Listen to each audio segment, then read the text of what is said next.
Well, hello there. This is yours truly, Mrs. Adeshina, and I'm coming to you live from my living room. Yes. Every Friday, your teachers will be showing a video to you of me giving a Revive lesson plan. And hopefully you kind of already know what these Revive will be, what these Revive lessons what they will be until. Wait, I can't even talk right. Anyways. Hopefully they've kind of given you the gist or the summary of what a Revive lesson is. So basically, we've kind of noticed there are some skills and behaviors that students are missing, and we're trying to close that gap by teaching you a social skills lesson, which in other words is a skill that you will need to be able to use and execute in any kind of social environment, whether on campus or off campus. The lesson that we're focusing on today is called proximity. I will try my best to make sure that this video that I create every single Friday is extremely interactive and engaging. So students, it's super important that you're paying attention and you're participating and you're actively engaged in the lesson that I give. And even though I can't hear you, trust me that your teachers can. Teachers, please make sure that you're following along with this video as well, because I'll be giving you several instructions as to when to pause, play, or stop the video for student interaction. So give me a thumbs up if you're ready. You ready? I can't see your thumb. John Perry, where your thumb at? Yeah, you thought I couldn't see you. I can see you though. I see you. So let's begin our first lesson. On the next slide, you will see the objective for today's lesson. Teachers, when you see the slide, pause the video so that you can have a student read the objective out loud for the class.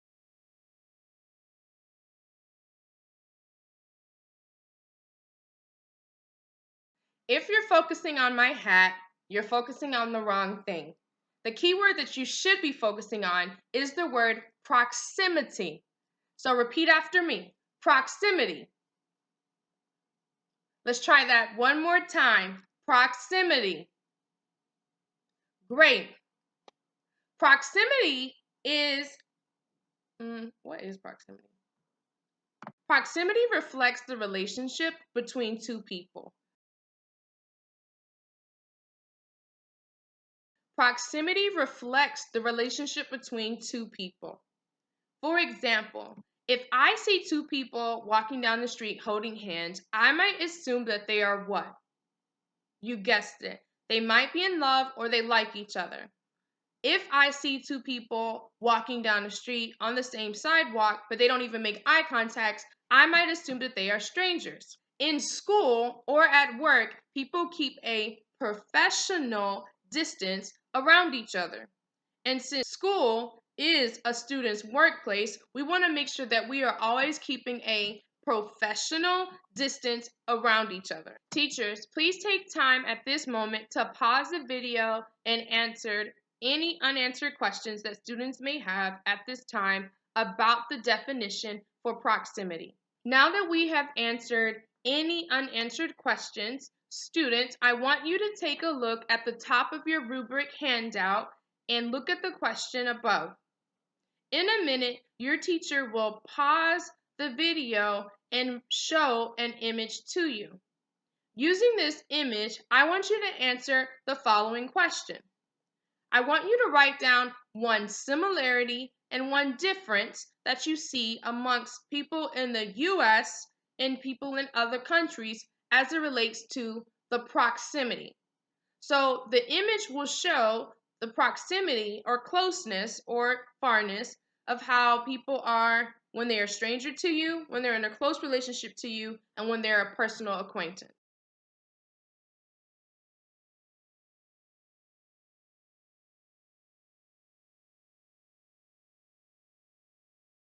Teachers, after students have had quite a bit of time to answer this question, please take a moment to allow them to share out as a class their answers to the question. Now that we had ample time to analyze proximity as it relates to American culture, I want us to now shift our focus and think about White Oak and the school's culture, particularly in our hallways.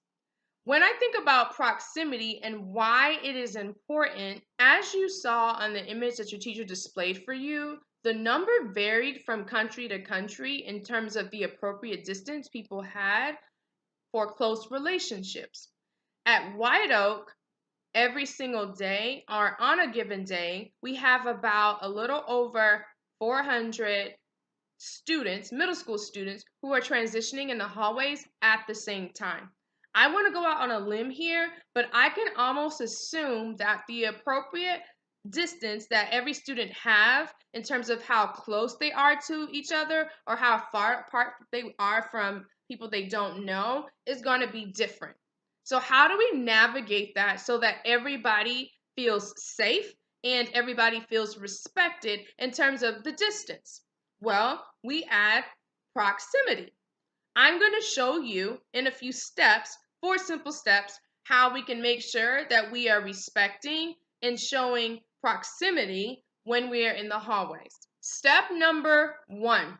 You want to make sure that at all times you're standing an arm length apart from the person that you're having a conversation with.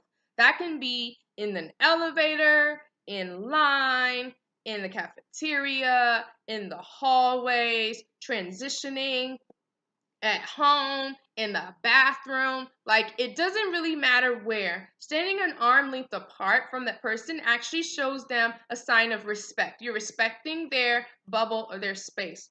Step 2, you want to keep your head up while you're walking. Believe it or not, I have seen several of you walk with your heads down, just like this. Some of you walking with your eyes closed. Open your eyes. Look where you're going. Step 3, say excuse me, especially if you bump into somebody. And if someone says excuse me to you, make sure you respond with no problem or that's cool, not oh, I got you, or move out my way, or ew, or excuse you.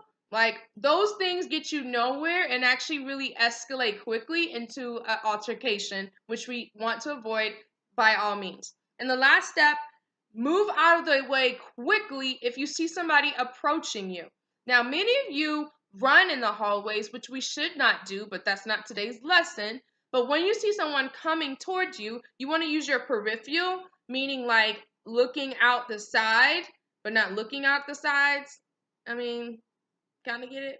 Anyways, you want to use your peripheral vision in order to determine if people are coming towards you at a pace or at a speed that you're not comfortable with. Quickly move out of the way. So if you move first, then the assumption is not made that they're going to move as well, and then nobody gets hurt. Okay? Sorry, my head's not staying on. I guess my head is just way too big. Teachers, please pause the video at this time and have a couple of volunteers restate the 4 procedures of proximity back to you. Everybody hands go up, and they stay there, and they say yeah, and they stay there, cause all I do is win, win, win, and if you going in, put your hands in the air, make them stay there. Ludacris going in on the verse, cause I never been defeated and I won't stop now. Keep your hands up, get them in the sky for the homies that Now I want to show you 2 videos on the correct way and the incorrect way to show proximity when in the hallways. I want you to be able to tell me which one you think is the right way and which one you think is the wrong way. Teachers, please pause the video at this time. Well, actually, just kidding. Don't pause it. I'm just going to play. I'm just going to keep going. Okay.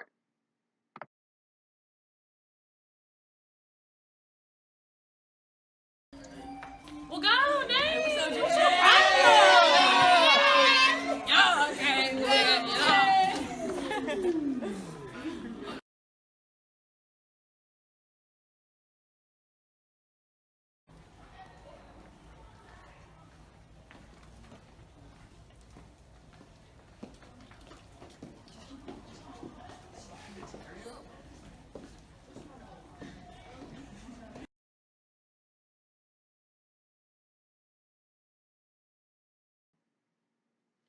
Hopefully by now you said that the first video was the incorrect way, and the second video was the correct way. And if you didn't, teachers, you need to pause this video, stop it, rewind, and start it over from the beginning until they get it right. Okay? Now, just for fun, I want to show you a couple of more videos of what the present state of our hallways look like at White Oak. As you see these videos, I want you to be able to tell me if there's anything wrong with them, if students are showing great proximity, or if they are not.